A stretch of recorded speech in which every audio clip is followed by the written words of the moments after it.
Generate a story on any famous topic of 800 words. ChatGPT. Ethan's journey through the digital ages. In a quiet corner of the bustling city of London, a 12-year-old boy named Ethan found himself at the intersection of history and technology.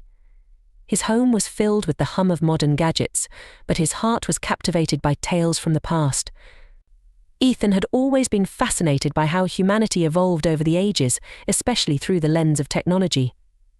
His passion for history, coupled with his love for coding and computers, set him on a unique adventure. One rainy afternoon, Ethan was tinkering with an old laptop he found in his grandfather's attic. The device was a relic from the early 2000s, a time when the internet was still young and social media was in its infancy. As he powered it up, a faint blue glow emanated from the screen, and an old startup chime echoed through the room. "Hello, young traveller," a voice from the computer greeted him. Ethan jumped back, startled. The screen displayed a swirling vortex of colours, and a holographic figure appeared. Who are you?" Ethan stammered. "I am Chrono, a guardian of digital history," the figure replied. "This device is a portal to the past. Would you like to explore the digital ages?"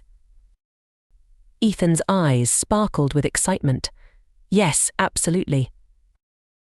With a wave of its hand, Chrono whisked Ethan into the vortex. The colours swirled around him, and he felt a rush of wind as they travelled through time. When they emerged, Ethan found himself standing in a bustling marketplace, filled with strange contraptions and curious people. "This is the 15th century," Chrono explained. "Welcome to the dawn of the printing press." Ethan marvelled at the giant wooden machine before him. Men in aprons were meticulously arranging tiny metal letters, and a large sheet of paper was being pressed with ink. It was Johannes Gutenberg's workshop. "The invention of the printing press," Chrono explained, revolutionized the way information was shared, making books more accessible and knowledge more widespread. Ethan watched in awe as the first printed Bible came off the press. He realized how this invention must have felt like a miracle to people of that era, much like the internet in his own time. The scene faded, and once again they were swept into the vortex.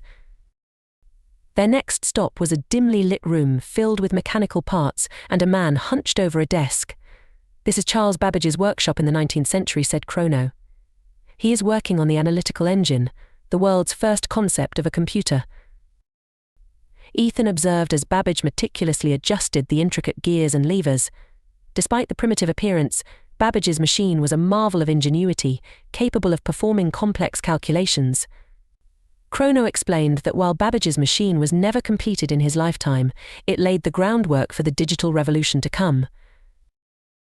As they continued their journey, they found themselves in a large, echoing hall filled with massive machines. The year was 1944, and they were in a secret location in England known as Bletchley Park. Ethan watched as a young man, Alan Turing, and his team worked tirelessly to decode enemy messages during World War II.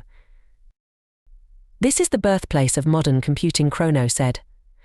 Turing's work here not only helped win the war but also led to the development of the first electronic computers.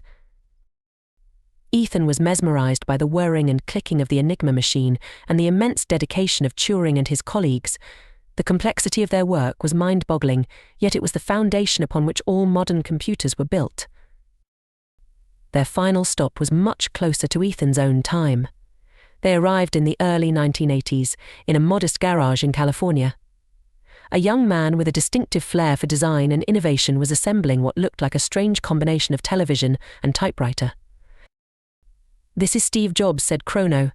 "He and his friend Steve Wozniak are building the Apple I, one of the first personal computers." Ethan watched in fascination as Jobs passionately talked about making technology accessible to everyone. He could feel the energy and vision that would soon drive the digital revolution. The Apple I was rudimentary compared to modern devices, but it represented a giant leap forward, bringing computing power into people's homes. As the scene dissolved, Ethan found himself back in his grandfather's attic. The laptop screen was dark, and Chrono's voice faded into a whisper. "Remember, Ethan, technology is a bridge between the past and the future. Use it wisely." Ethan sat quietly, reflecting on his incredible journey. He realized that each era, each invention, was a stepping stone leading to the present day. Inspired, he vowed to continue exploring the wonders of technology and to honor the legacy of those who paved the way. With a newfound sense of purpose, Ethan closed the laptop, knowing that the past and the future were now a part of his own story. The rain outside had stopped, and a bright ray of sunlight broke through the clouds, signaling the dawn of new possibilities.